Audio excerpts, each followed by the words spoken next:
want to conclude on the matter of pain this morning.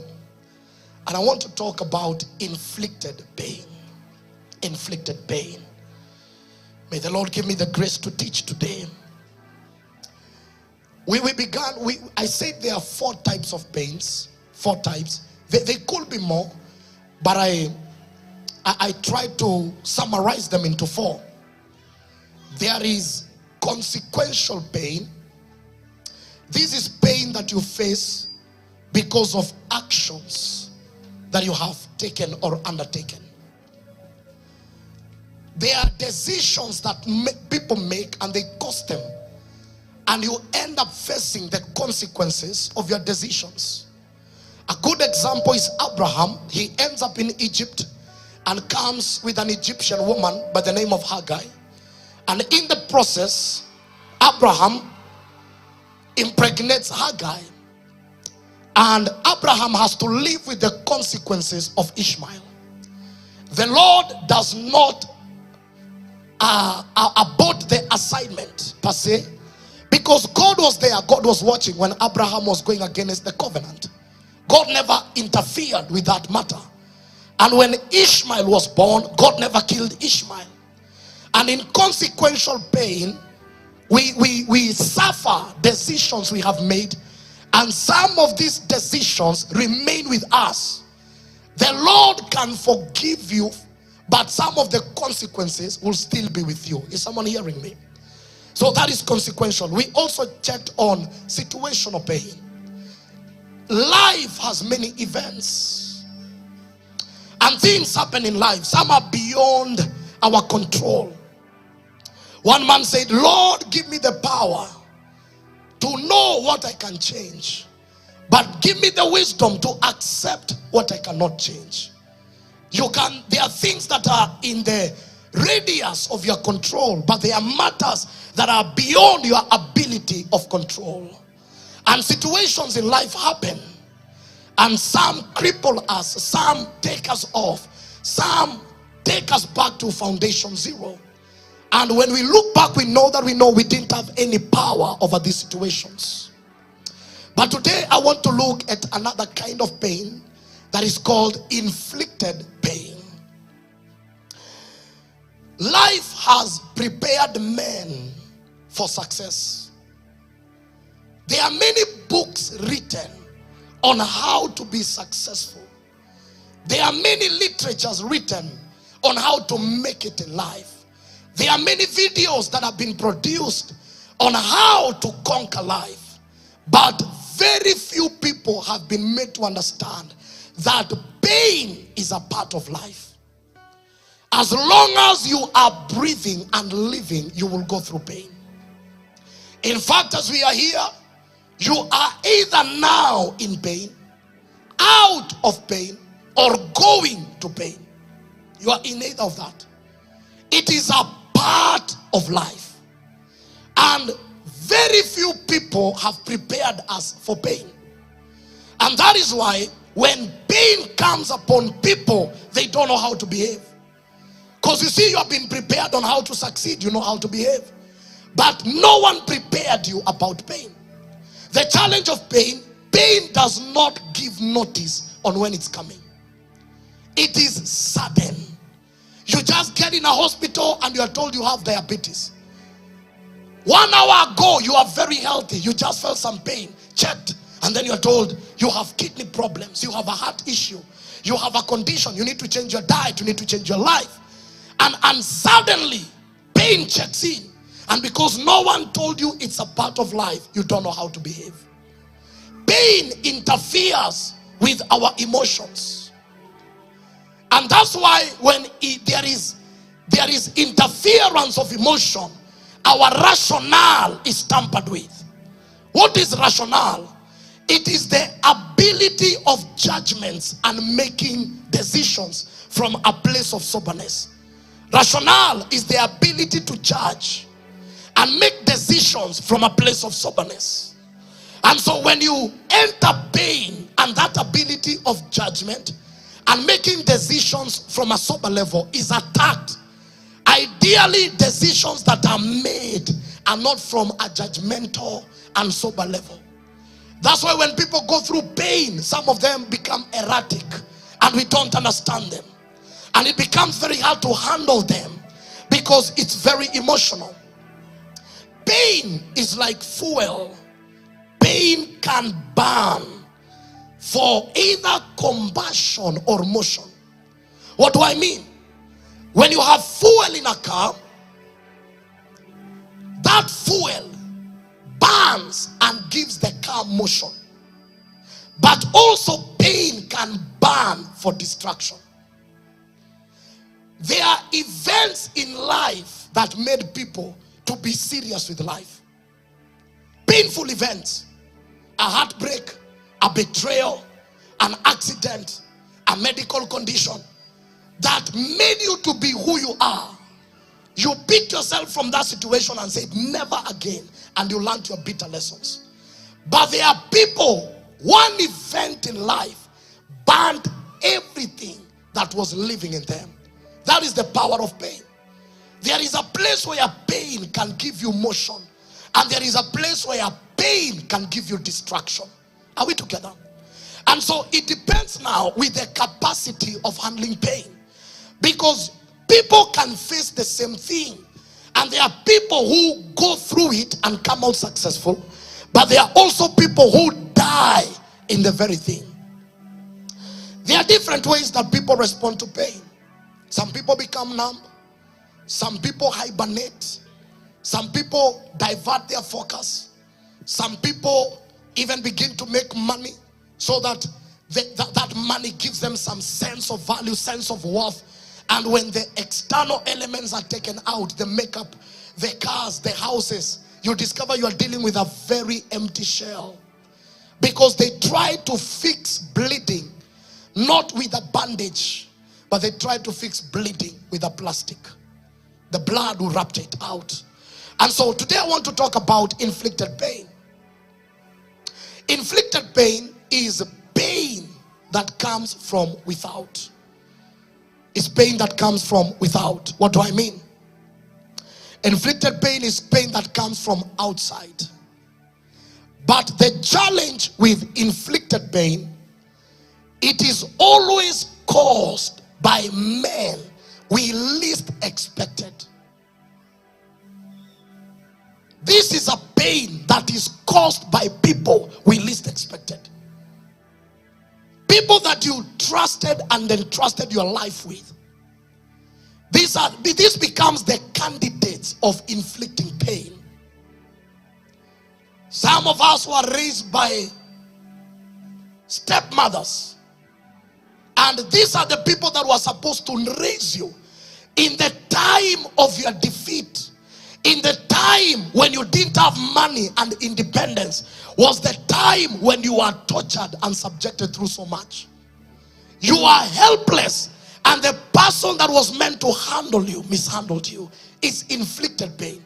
Not because you did anything. You don't even understand why you had to go through what you went through. You didn't do anything wrong. You are just an innocent child growing, but it looks like you're growing in the wrong environment. Inflicted pain. Pain of betrayal. The very people you trusted with your life became the very people that not only stabbed your back but pushed you on that cliff. Inflicted pain. I have gone to high school missions, and it is very hard to reconcile how many young children were abused sexually, raped, sodomized at a very young age, and they grow with the pain. They grow with the bitterness, and they grow with the question, Pastor, where was God when these things were happening? If he's all-knowing and well able, why didn't he stop this event from happening? And I've met hundreds. And I want to tell you, some of these pains kill something in us. Someone told me, this is the day I died. Something in me died. And let me just talk about sexual abuse, because it's very common. And I've met young people who tell you, I was raped, but I could not tell my mother and my father. And it breaks my heart to see that those who are supposed to bring help were too tough to be approached. And so you have a child growing, wounded, bleeding, but that child cannot run to you. And majority of these children, or even some of us at our older age, it opens a door. Anyone that has ever been abused sexually, it can open three things in your life. One is seclusion, where you don't want to relate with people. And that seclusion can also lead to hatred of that gender. There are women who hate men because of what the men did to them. So they have secluded themselves. The second thing, and this is very common, it opens a door of sexual perversion. I have sat with a few. I remember there's a lady I was mentoring in campus, and the men in that school, they knew I'm born again. The men came and told me, Pasi, leave this girl alone. Huyu atakuharibia jina. And I wondered, what's the problem with this girl? That even men know I'm a pastor, and they are concerned that if I hang out with her, my name will be destroyed. And I remember one day I sat down with her, and this is what she told me. Sema ile tunataka. Because there is no man that came in her life who was interested in her. Everyone came interested in her body. With her body. Are you getting me? And so in her mind she knew, any man that comes, all they want is my body. And we just began to be friends, only to discover she was raped when she was in class 4 by a very close uncle who never left home. So every day she will go home and the uncle is there, but she could not tell the mother because this uncle was the favorite uncle. And the sad part is that the uncle was not remorseful. The uncle was not apologetic. And the uncle treated it as if nothing ever happened. Whereas this lady felt a part of me was taken out. And you can imagine now a door was open. She ended up becoming a party animal, drinking, smoking, because she could not face herself when she's sober. And I want to tell you the truth. Some of these hyper people in clubs, these are dead people running away from some realities. You might think they are wicked. Behind those tattoos, and behind that weed, and behind that shisha, and behind that Jameson, there is a girl and a man crying. But we are too perfect to give them attention. We are too spiritual to see them without the veil of being drunkards and John in their hearts.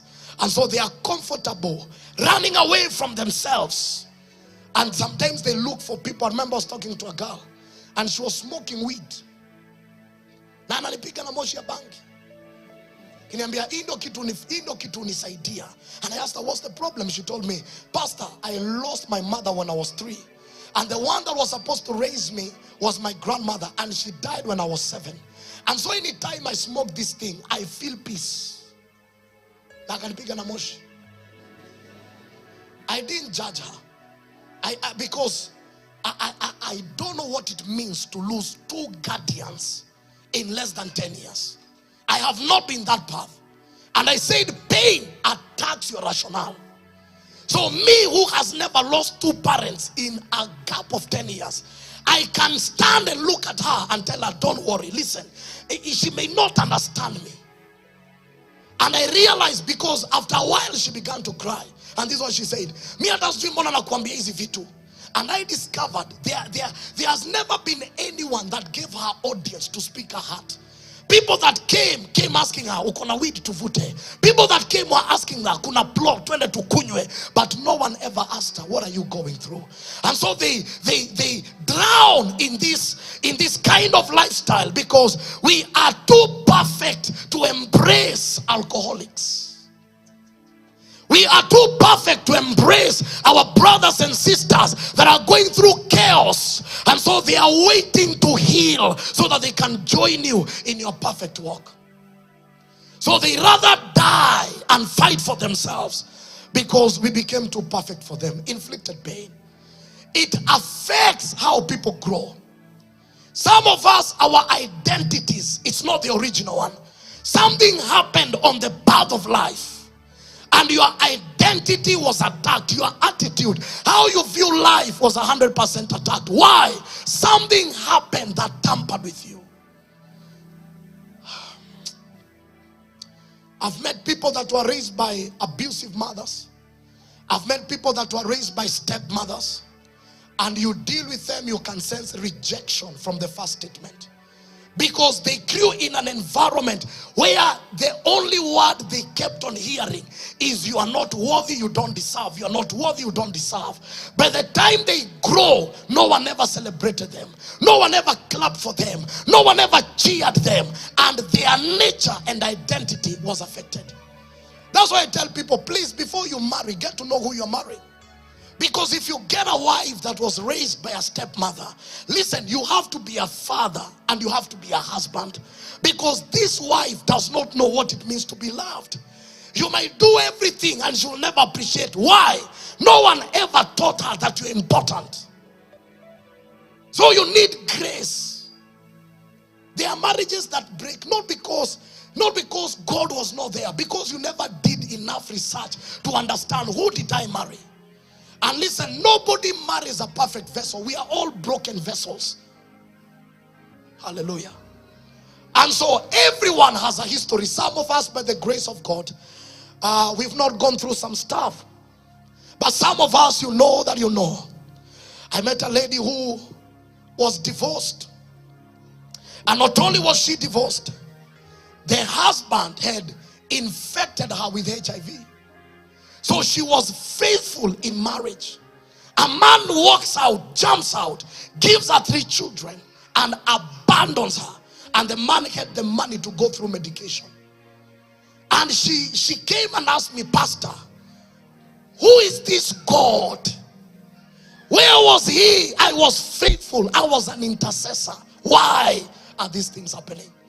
There are places, even as a pastor, I cannot answer, because I can't speak on his behalf.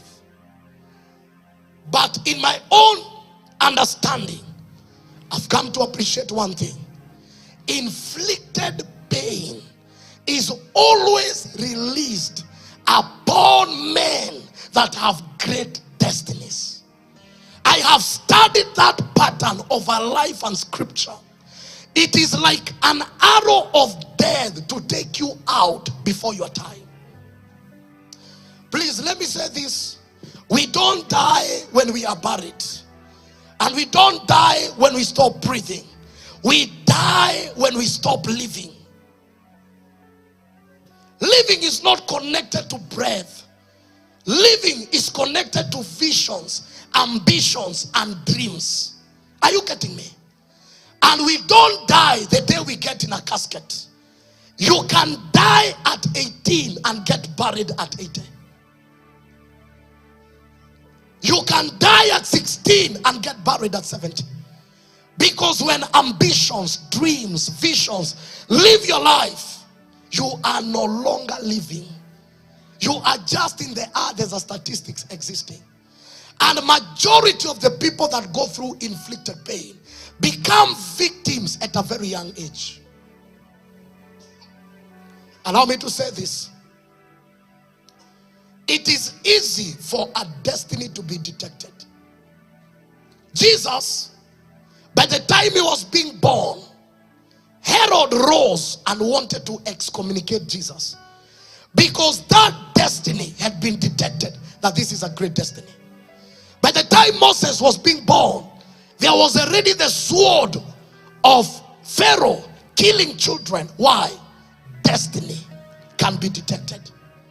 And some of us, we were revealed before we even discovered us. Hallelujah. In the realm of the spirit, you were revealed before you even knew who you are. So you began to face battles that you never understood. Now when you got born again is when you can look back and say, now I understand why the devil wanted me out. It's because of what I carry. And it is by the grace of God that some of us are living. It is by the grace. How we were snatched from the hands of the devil, we cannot explain. But we are here. That's why I always say, you never understand our worship if you don't understand our testimony. You never understand why I shed tears when a certain song is sung. You'll never understand why sometimes I will just scream in the midst of praise if you don't know where I came from. Some of you are too good for life. We bless God for you. But some of us have gone through stuff. When we look at our lives, we cannot even fathom how we are still breathing. We cannot even fathom how we never died, because it took the hand of God to preserve us. It is men of great destiny that face this attack at a very early age. And one of the assignments this morning is to call back your original identity. Because you can rise and grow, but still something died in you. The Bible says there was a woman with an issue of blood. I look at the story of this woman, and she woke up one day and she began to bleed. Maybe she thought it's the normal way that women bleed, only to discover 30 days later it's not ending. Go and visit a gynecologist and says, we've never seen such. But you take these supplements and it's gonna end, and the bleeding continues. And blood is equal to life. So she was not just losing blood, she was losing life. And every time she walked, a part of her was living. For 12 years bleeding. And I discovered men can stand with you for 3 months maximum. Because by the time I am getting to the 4th month, I'm also going through something. So I can only stand with you in the season when maybe there is peace. But by the time I'm hitting the 4th month, I'm also going through battles. I need people to stand with me. And so you can imagine 12 years bleeding. The law was very unfair.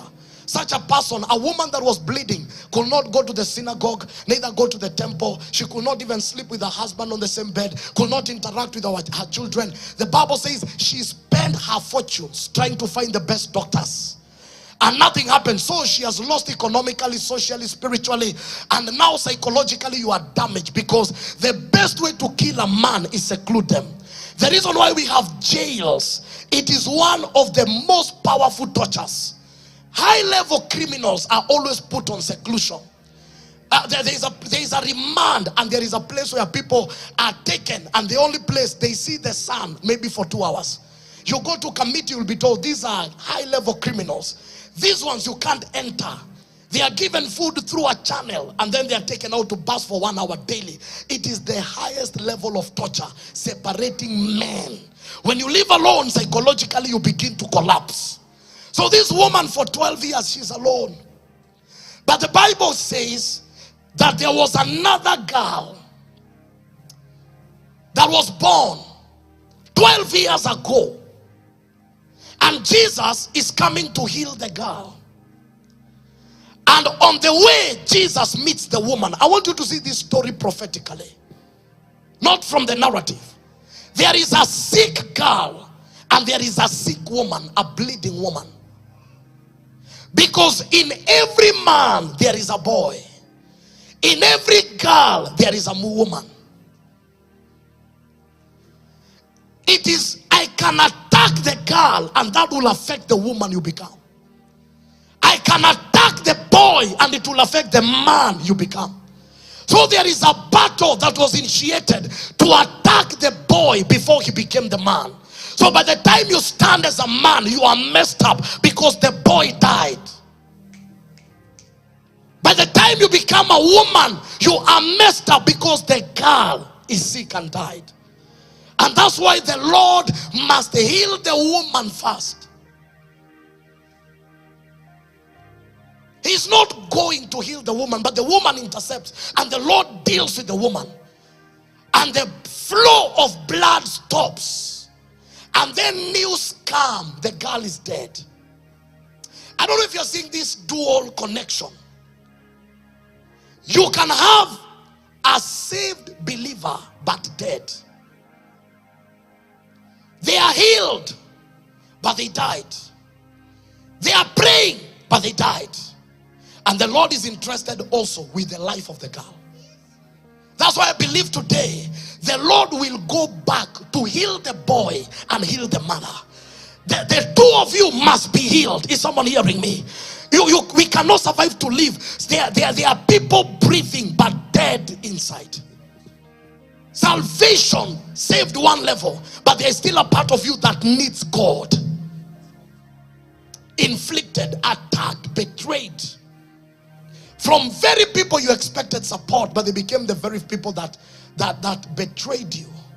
And I tell you, it's painful, because the problem with inflicted pain, you can deal with death. By the way, you need almost 1-2 years for you to buy the reality of death.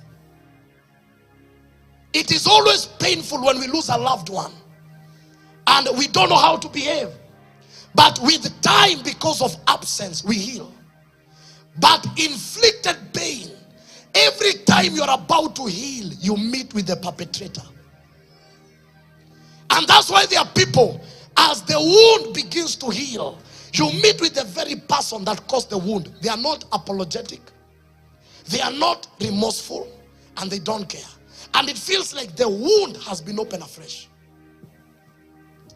Have you not seen mothers who gave birth to children, and these children resembled their father, and that father messed the mother? And anytime the mother sees this child, the mother begins to pour the wrath on an innocent child, because this child is a reminder of the pains of the father. I know children that have gone through such. One came in the office and told me, "Pastor, I want to die. My mom does not love me." And I asked the person, "Why?" "My mom tells me I look like my father, and my father wasted her life." And I'm like, I never chose to be on this earth. And I just prayed for the child, because I wish I would have met the mother. This is an innocent child. The child never chose her face or his face. He never applied for a face. So you must ask the Lord to heal your heart, so that you don't see this child as a curse, but as a blessing. We shouldn't. And that is how what happens. When people are hurting, they bleed on men that are innocent. That's why sometimes it's good to heal before you leave, because you might end up pouring blood on people that are very innocent. And sometimes there is a level where men are hurting and they develop survival system. You see, in the jungle, the lion must eat. And sometimes the lion does not care whether it is eating an antelope, and that antelope could be a mother of a young one. But the lion must survive. It must eat. So whether it's hunting a mother, there is no sympathy in the jungle. And there are people who live like they're in the jungle. They don't care. They will come and hold you for a season, because they are too weak to stand by themselves. Some of these relationships, we call them rebounds. You thought this guy came to marry you, but that guy was healing. And that guy never cared whether he hurt you, because he's surviving. He wants to heal at the expense of people. It's a jungle survival tactics. And some of us have been victims of these jungle survival tactics. And I've discovered, especially ladies that have gone through pain, I don't know why, but something begins to tell them they can walk with people through healing. You realize all the people you attract in your life are hurting and bleeding, and they never go beyond. The day they heal, they leave you, and so you become more broken. I can't explain how that law operates, but you find you attract wounded men or wounded people, and you are also wounded. And something tells you, maybe I can fix his life. Please, you can't. That person, after healing, they will leave. Some of them are surviving. Hallelujah. Inflicted pain. The best character in the Bible that faced this pain was Joseph. Just study the story of Joseph. You will understand how bad this thing is. Joseph, that name means increase. It means increase. You need to get the background that Joseph was the firstborn of Rachel, but the 11th born of Jacob. So he had brothers, but all the brothers of Joseph never came from the same mother. They came from Leah and the concubines of Jacob. The servants of Leah And the servants of Rachel bore children to Jacob. So here is a son that is born in a family, and in this family all his brothers, they share the same father, but they don't share the same mother. And the Bible says, because he was the child of the old age of Jacob, Jacob loved him more than all the other sons. And there is a reason. When Jacob went to Laban, the woman Jacob loved was Rachel. But Leah was a woman of culture. Laban said, you can't marry the secondborn and bypass the firstborn. According to our culture, so Leah was a wife of responsibility. But Rachel was a wife of love. So that tells you the children of the wife of responsibility could not receive the same love as the child of the wife of love.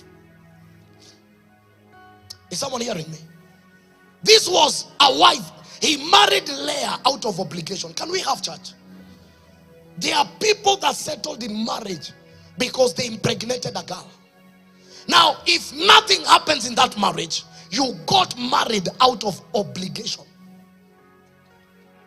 And out of that obligation, when you pay school fees and pay house rent and provide, you always rise and feel I've done everything. Why? You never understood that marriage is founded on purpose, but yours is founded on obligation. Okay. I know I'm preaching good. And that's why sometimes you look at that woman and wish this child was not born. Why? Obligation. Hallelujah. And that was Leah. And that's why the affection of Jacob upon the children was not that much. In fact, the Bible says when they were meeting Esau, this is how Jacob played the game. He took the children of the servants and put them at the front. Then the children of Leah, then he was coming with Rachel and the children of Rachel. Just in case Esau begins war, he was willing to lose the children of the servants. And if the war intensifies, lose the children of Leah. And that brought conflict among the sons. The second error and the second thing that happened, the Bible says, and he made Joseph a coat of many colors. That name, coat of many colors, it was a symbol that the firstborn right was to be given to Joseph. Are we together? Let's look at 1 Chronicles 5 and verse 1.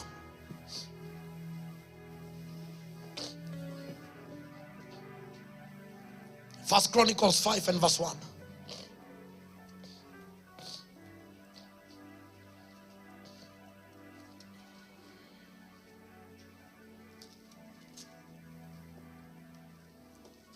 If you can read, let's all read.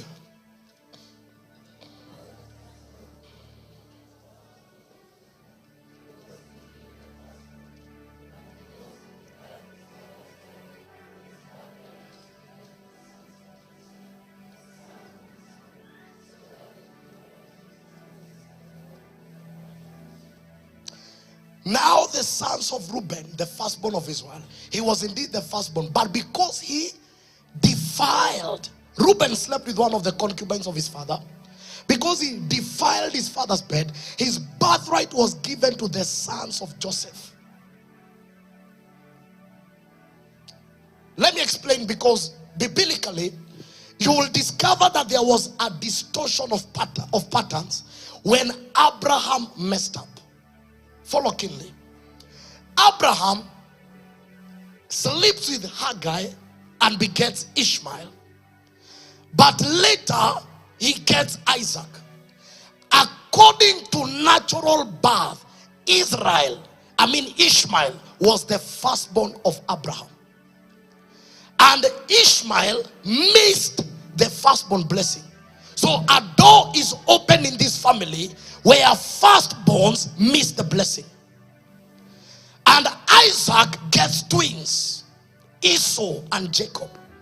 And Isaac comes from a pattern where firstborns don't get it.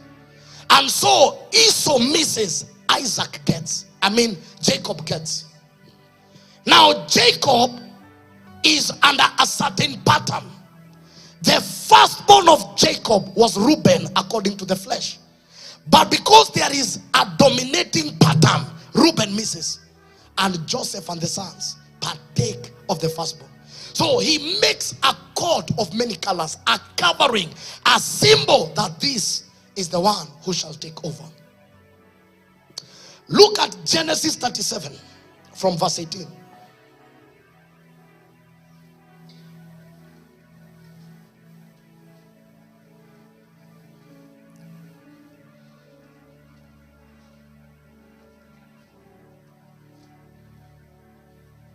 You can see the rivalry. Now when they saw him afar off, even before he came near them, they conspired against him to kill. These are brothers. We are not talking about enemies. Listen, I discovered it's very easy to deal with people you know are your enemies. It's very easy. Please, if I know someone hates me and I hear them that they said something, I will not get offended. But if I hear my brother, my mother, my sister, people in my inner circle trying to criticize me, it hurts double. These are brothers, and they say, near them, they conspired against him to kill him. Then they say to one another, look, this dreamer is coming. Of course, the dream that he had was a confirmation. He has a court prophetically. Then he comes with a dream to confirm, I have the firstborn right. This now stirred their hearts. They say to one another, look, this dreamer is coming. I know you have heard the message of the dreamer. Let me not go there. Come therefore, let us now kill him and cast him into some pit, and we shall say some wild beast has devoured him. We shall see what will become of his dreams. But Reuben had it, and he delivered him out of their hands and said, let us not kill him. This is Reuben. And Reuben said to them, shed no blood, but cast him into this pit, which is in the wilderness, and do not lay a hand on him, that he might deliver him out of their hands and bring him back to his father.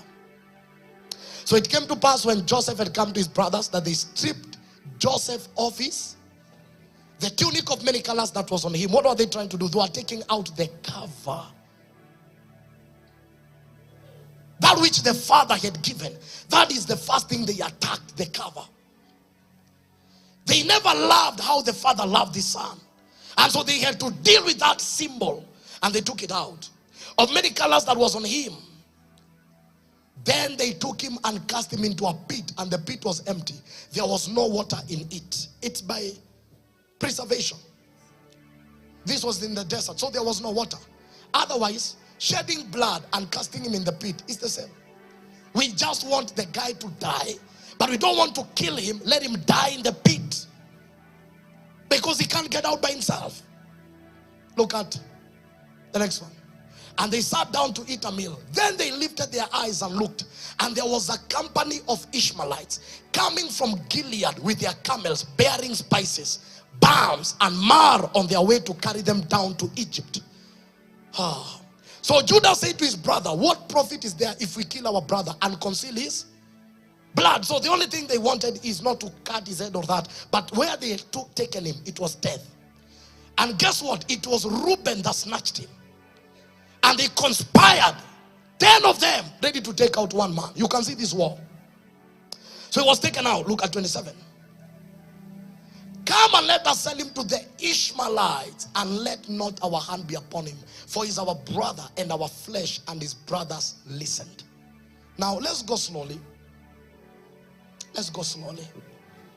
This is a man. The only thing that he did wrong was to be loved by the father. He never did anything to attract that love. The brothers are up against him. The dream he has is even an insult to the brothers. And at this particular time, they purpose to kill him. And when you look at the life of Joseph, the destiny of this man was greater.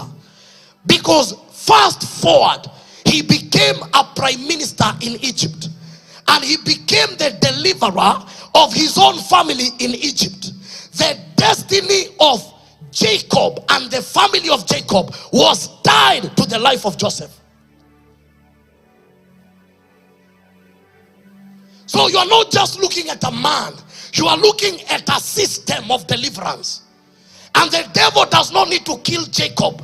The devil does not need to kill the 10. He needs to take away that system of deliverance. Because if Joseph is out, Jacob and his children will die because there is a drought coming. Oh, Jesus. Anyone that is going through inflicted pain, you must lift up your eyes and begin to look at destiny. Because these are attacks to take you out before you enter the place of your ordination. I have listened to men, and majority of them that healed out of inflicted pain, they ended up becoming great men with scars.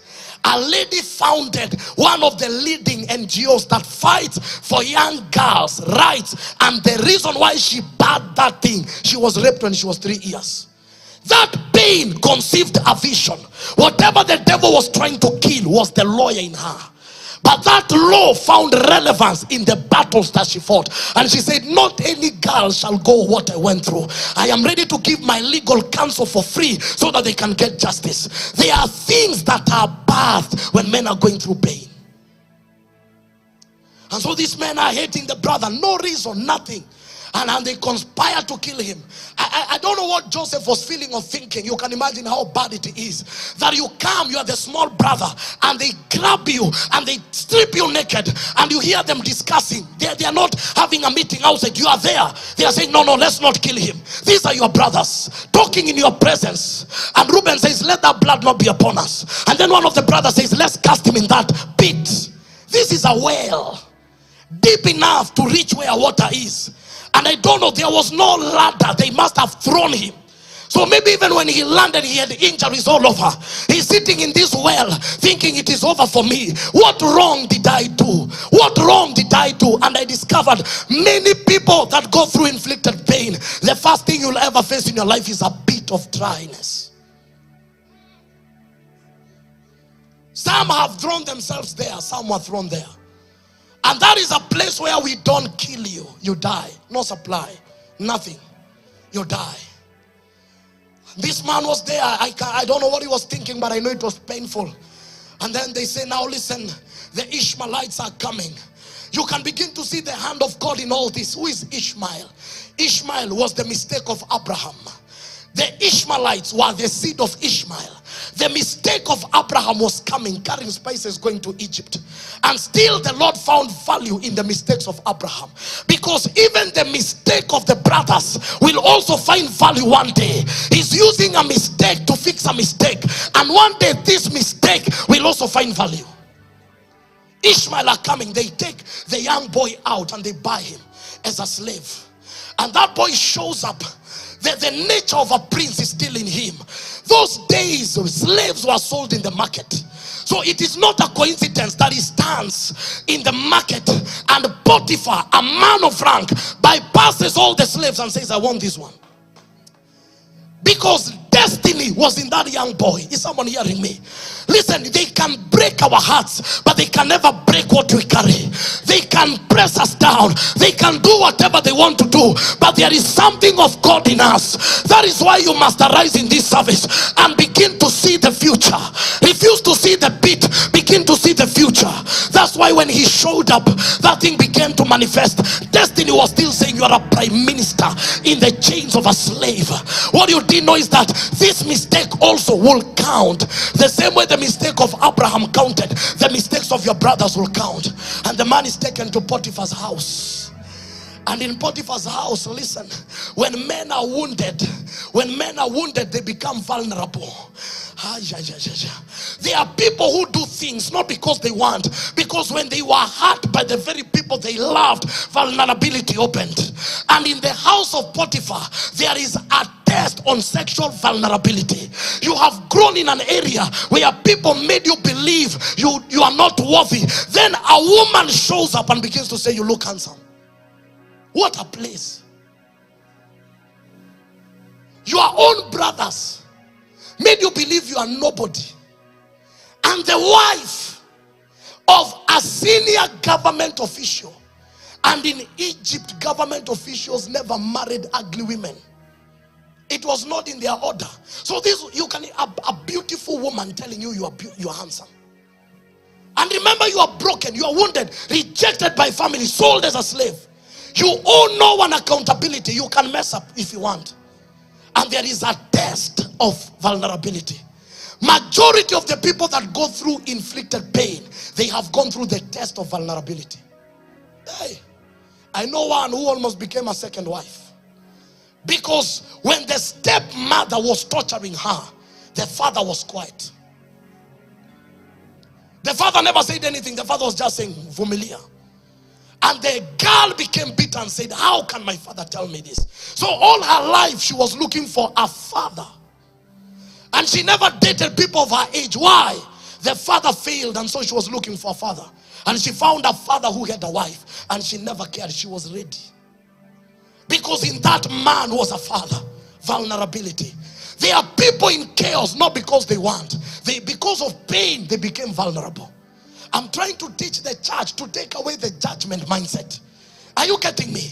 Unless you know what shoes someone is wearing, please don't look at them and say, oh, you're Navaje Sunday. Do you know what they are going through? Some of them have been too messed up. How they appear does not matter. By the time you judge them by their hairstyle, by the time you judge them by their tattoos, you don't know the hell they have been through. We are happy you grew in an intercessor's house. Some of us, there was no one to pray for us. We just navigated through life. How we are here is by the grace of the Father. And this is Joseph. The test of vulnerability will come. In our deepest of pains, we will be tested. There's a time I was going through a crisis. A breakup, of course. And that December, I remember I made a phone call. And instead of the girl receiving the call, it is the man who received the call. And there is a laugh and there is a devilish laugh. He just laughed. He said, I pity you. Yani bro, hautaijua ude majiskina wewe. No, this is the man telling me. And then 10 minutes later, the girl calls me and tells me, hi, please tell my mom on 31st, I will be with you for occasion. And the guy is flying the girl to Mombasa. So me, I stand and tell the mother, me. And I've just received a devilish laugh. Now you need to get this. It was December. That is the time I was paid double. You know, after that laugh, something told me, pass by the ATM. I passed by the ATM. I saw my salary double. You know, we are paid double. That's why January is always tough. So there was double portion. Now remember, I'm hurting. And the only thing that was ringing in my mind is the devilish laugh. Ha ha ha. And something told me, go and revenge. Hi. So I withdrew all the money and I put it in my pocket. And for some moment, I felt empowered. I felt you can hate me, but I have money. I'm trying to talk to people. Because there are people after being hurt, they begin to hold on external things. Don't blame them when they put loud music on their cars and they put their hand there and they say hi to everyone. Some are healing. That is the only thing that gives them value. So they feel, wow, this is the thing. Don't blame them when they take selfies and they look at the likes, they are healing. Because these are the things that give them value. That's why they must tell us, this hair I bought 35,000. These nails are 5,000. That is it's a way of trying to run away from the real battle. And I remember I sat on money. And I decided that day, I will go and have fun. And I got into one of the clubs. It was not a very good club. Because it was a club that is very, very bad. And when I got at the receptionist, and ladies and gentlemen, I was born again. Hallelujah. Please, pain does not know tongues. And I said, when you are hurting, your rationale is affected. Judgments are impaired. And when I got into the receptionist told me, you look familiar. And then now she made a mistake and said, do you work with this entertainment company? I said, yes. So I bought the ticket. It was a strippers club. I bought the ticket. When I entered that club, I looked for a good corner. I called the waiter. Said, alcohol, bring. And now one of the girls came. Instead of entertaining me, she told me, I know you. You are a gospel artist. And then she told me, lakini usijali, pia kuna wale wanakujanga. I tell you, at that moment, I saw the waiter come with alcohol. I walked out. And this was my question. Lord, you leave me alone. You are not healing my heart. This thing has just happened when you are watching. And you are not doing anything. So allow me to deal with me. So I walked out because I knew identity exposed. So I decided to go to a local in Rwaka. I used to live in Rwaka. I've lived in Rwaka for long. So I went to a local. I was ready to drink alcohol and drink my sorrows away. And when I sat there, it's as if the DJ knew I was there. He began to play gospel music. Then the lady that came, this is what she said. Niaje tea. Nikamwambia nilete Sprite.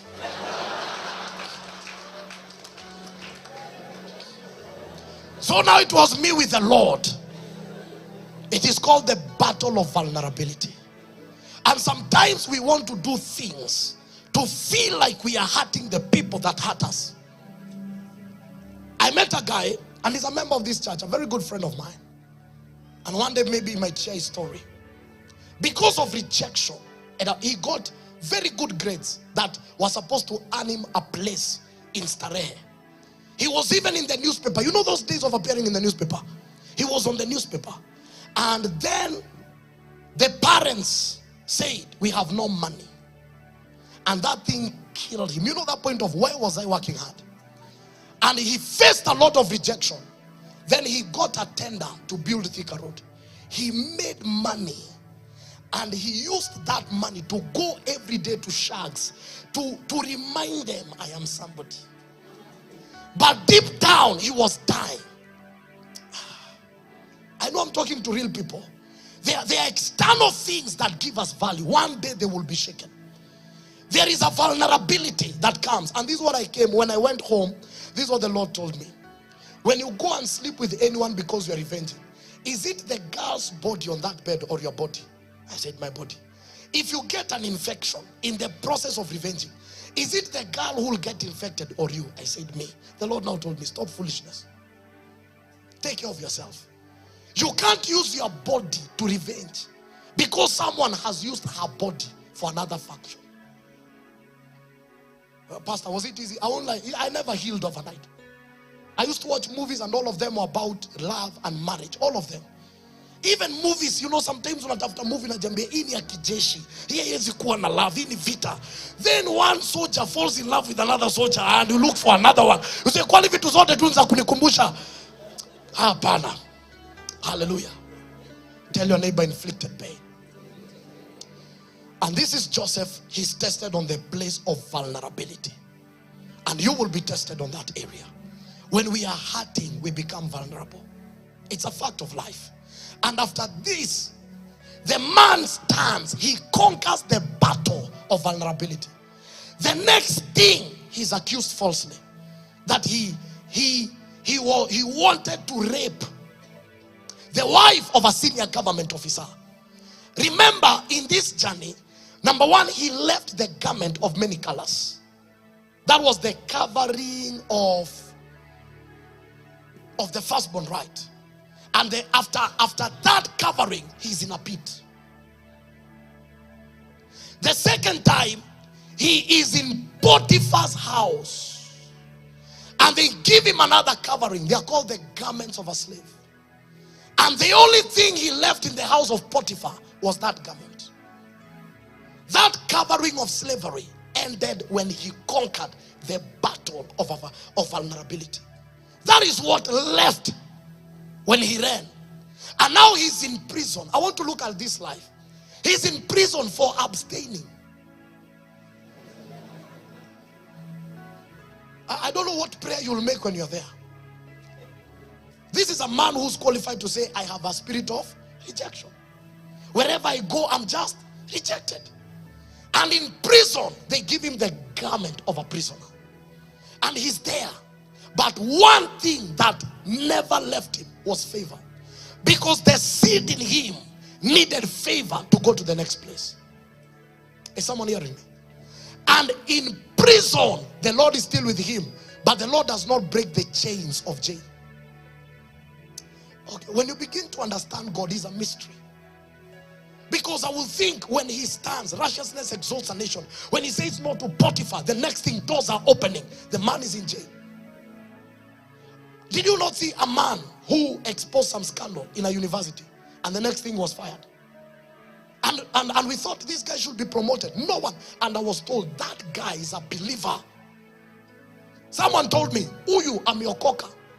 Na akaniambia ameokoka kiokoko kizuri, ameokoka vizuri. That guy is a believer.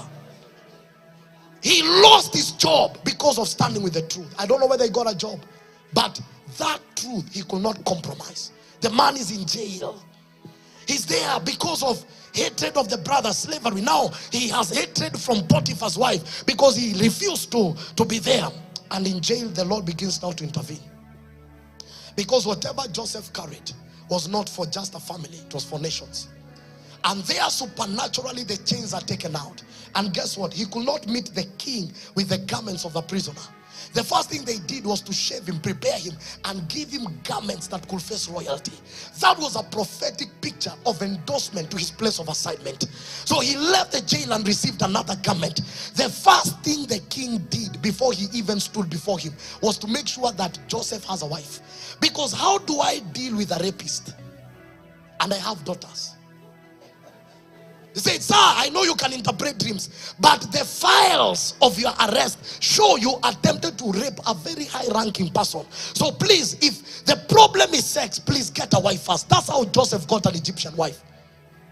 He never chose. It was Pharaoh. The man did not have any sexual problem. And the Bible says after that, that man solved the problem of the nation and became second in command. The only thing that the king never gave him was his ring. And not his ring, his throne.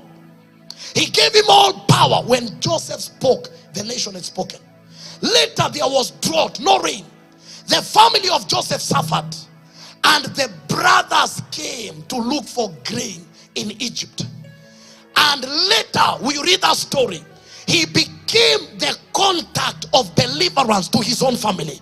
The very people that rejected him, he became their deliverer.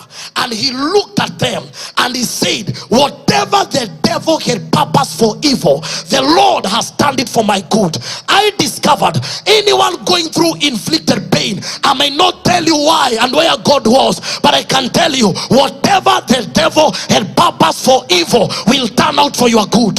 He looked at the brothers and he never even took the point to revenge. Well, when he came, this is what the Bible says. He told them, go and bring my small brother. When the small brother came, called Benjamin, when he saw the brother, he kicked out all the royal men. He kicked them out and he revealed himself to them. They say in historical writing, he must have undressed in their presence to show them he's a real Hebrew, circumcised like a Hebrew. That's why they knew this is our brother. And they began to beg him and say, please sir, we are sorry, we know what we did. We didn't know. He looked at them and said, no, don't be sorry. Whatever you did, it was beyond your power. The hand of the devil was upon you, but still the hand of God was upon me. Because you cannot kill the seed of God. Whatever God had put in me, you can't destroy it. He looked at them and said, listen, when I decide to look on the valley level, I will become your enemy. But when I decide to look on destiny level, I bless you for what you did. Why? The devil thought he was killing whatever I carry, but what he didn't know, in that pit, the mistake of Abraham picked me. In that palace, I was learning the lessons of royalty. In that prison, the Lord was teaching me how the people that are low in life live. So the day I get power, I know how to handle the society. And this man became the preserver, not just of Egypt, his family. When they came, they were given the land of Goshen. There was a territory where the Egyptian lived. They came as a people of 70 members. They left as a people of 2 million. I came to declare to somebody, yes, I know there's stuff that happened. Sometimes you look back and the pain is so much. Lift your eyes beyond the valley. Begin to look at the destiny. Don't allow men that were used demonically to kill whatever you carry, to make you stay there. there is a greatness over your life. You are discovered before you discovered yourself. You need to look at them and say, listen, mama, yes, you tortured me, but I choose to forgive you. Why? Because that is what Joseph did. He looked at the brothers and said, I have nothing against you. Jesus went through inflicted pain. They even spat on him. They gave him 39 lashes. They crucified him. They looked at him and told him, deliver yourself. He looked at the Father and said, Father, forgive them, for they do not know what they are doing. Later the Bible says, if the devil knew, he will not have crucified him. That's why he looked at the men. He realized the devil can never use cows. The devil will always use men. It was Peter, one of the men in the inner circle, that came and looked at Jesus and said, we are ready to die for you. He said, you cannot go on the cross. He said, get behind me, Peter. Get behind me, Satan. Listen, it is people in your inner circle that can be infiltrated by the devil. Jesus looked at the 12 and he said, one of you is a devil. These are men in the inner circle. We are surrounded by people. Some of them are devils, and some might cause pain. If you focus on them, you will never move on. But when you focus on assignment, you will wipe the dust and say, Lord, I know all things work together for good for them that love the Father. Heal my heart as I forgive them. I cannot kill them, I cannot judge them, but you, who is a God of mercy, deal with them. But I choose to pursue my destiny. May the Lord restore that lost girl. May the Lord restore that wounded boy. You are a man today, but the boy died. The vision was with the boy, but the man today is just walking around life not knowing what to do. May the Lord heal that boy. May the Lord heal that young girl, so that the mother can be okay and so that the bleeding can stop. Hallelujah. Men of great destiny, they go through inflicted pain. Whatever was being attacked is not you, is what you carry. This young boy Joseph became the deliverer of his family. Some of you, the Lord will give you the privilege to meet the very people that inflicted you. One day someone came and that person told me, this is the woman who raised me. This woman made me eat leftovers all my life. I don't know how to eat fresh food. This woman will cook sausages for her boys and will be told to eat whatever was left. And this woman showed up and she was in need. This time the lady, God had lifted her. That pain made her know, I have no man, no father to rely on. I'm on my own. I have no inheritance. She fought through life. One day that woman came and said, please help me with 5,000. Some would have said, the moment of vengeance has come. But the Lord had healed her heart. She said, I'll give you the money. This is a true story I'm giving you about a friend we were in school with together. And the father died while he was in class 6. And the mother also died. And this friend had relatives abroad. And the relatives said they will take care of him. And one of the aunties adopted him. And every money that used to be sent from abroad, the auntie used to use the money on her own sons.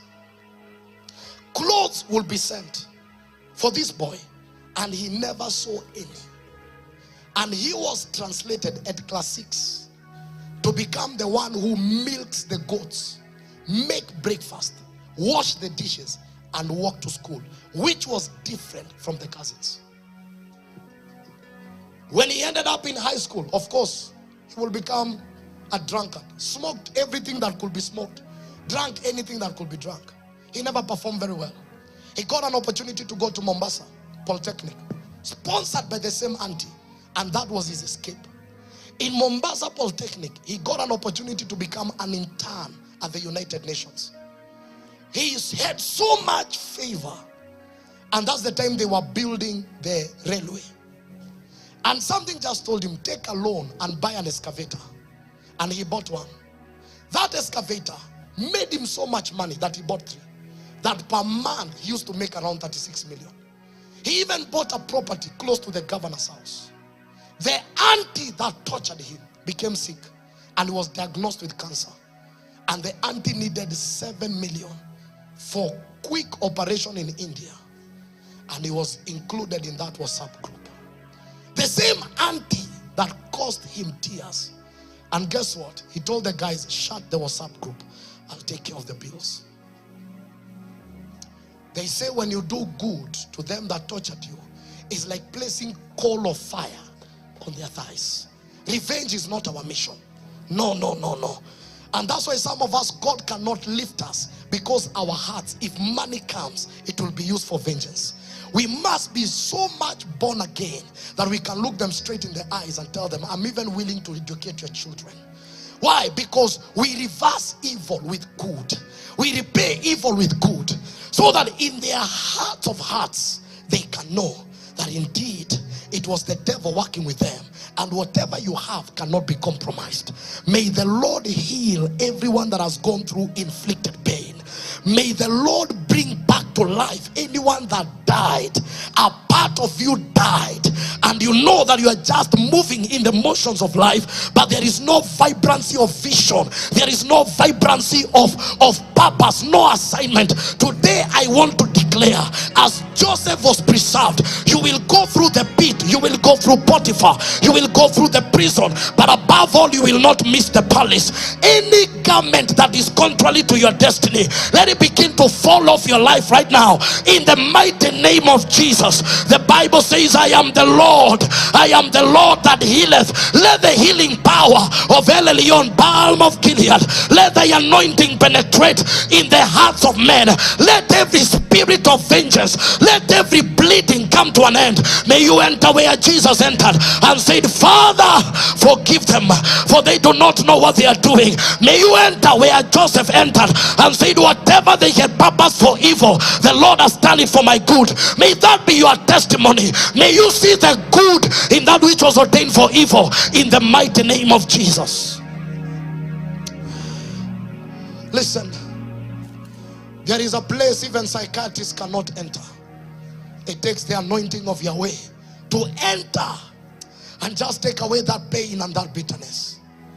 There is a place where it's Holy Spirit that can lift that burden. Don't be slowed down. Lift up your hands and look at destiny.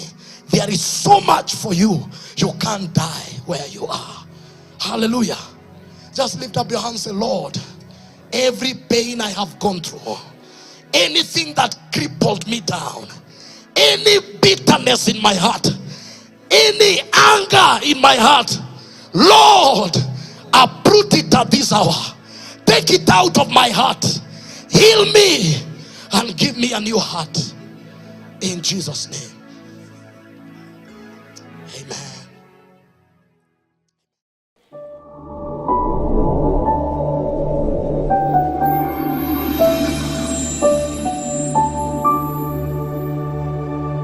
Andũ arĩa maraka, you are sorted.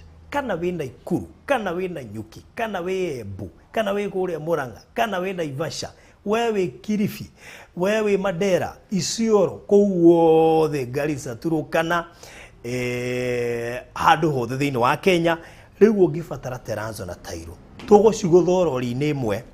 Tondũ tene tũramwendagĩria Teranzo magatwĩra barũthi rĩu nĩ Teranzo rĩu nĩ ũragĩkoria njĩkĩrĩte Tairo mwĩ nacio, kana mwako wako ndũrabatara Teranzo no nĩ ũrabatara Tairo, kana ndĩrabatara Teranzo na Tairo tondũ gũkũ stairs-inĩ na compound na basement-rĩ na kũrĩa flat roof igũrũ-rĩ ndĩenda gwĩkĩra Teranzo, nakuo gũkũ kũngĩ thĩinĩ wa nyũmba kĩoro riko na kũrĩa kũngĩ guothe ndĩenda gwĩkĩra Tairo mwĩ nacio. Rĩu nĩ ũndũ wa maũndũ macio megiĩ Tairo nĩ rĩngĩ ciothe ũrĩũkaga gũkũ Express Teranzo and Tile Center. Waima gũkũ showroom-inĩ ya Tairo ũkaingĩra nduka ĩrĩa ĩngĩ ya Teranzo nĩ irigainie cia hamwe. Koguo rĩu waingĩra gũkũ indo icio ciothe ũrĩcigũraga handũ hamwe, ũkoya cioro irĩ haha, sink cia haha, showers cia haha, indo icio ciothe ũgakorwo atĩ no wahota kũgũra gũkũ gwitũ. Namba cia thimũ iria ũgũkorwo ũkĩambia gwĩka inquiries kana gwĩtia order nĩ 0798 333 000 0798 333 000. Icio nĩcio namba iria ũkũhũthĩra gukorwo gika inquiry yothe whether we Kenya kana we diaspora gutire muri tutaratungatira gutire site tuteguka we wi Nairobi haria hothe uri mashinani gutire mwaka tuteguka tuke na mafundi maitu tuoe ithimi ciothe na tucoke tukutumire quotation tucoke tu agree akohe na negotiation wike tukuhe cost ya installation na cost ya kindu gigwitwo material.